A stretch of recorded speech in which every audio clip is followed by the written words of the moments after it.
पहले मीठा मीठा ये राजा बात कीजिए, ओकरा बाद वाला मजा सारी रात लीजिए। पहले मीठा ये राजा बात कीजिए, ओकरा बाद वाला मजा सारी रात लीजिए। बोललू तो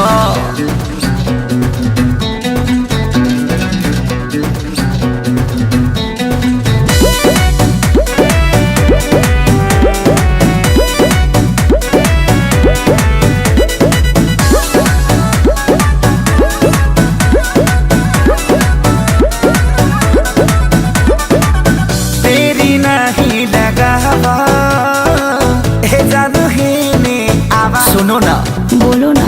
बाते बाते में रतिया जानी तू हो बीतावा कौन बेबी कौन। मोरा बाली कोना बाली उतार दे, बाटे कमरा अनहार बत्ती बार दे।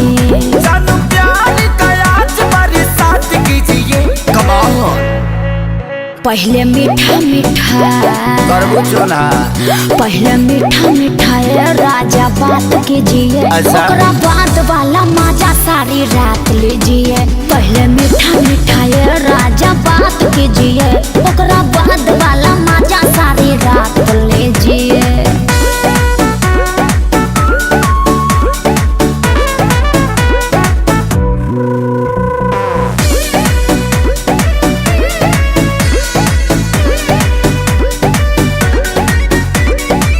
देहिया साथी हाली हाली तबे नु बाजी ताली।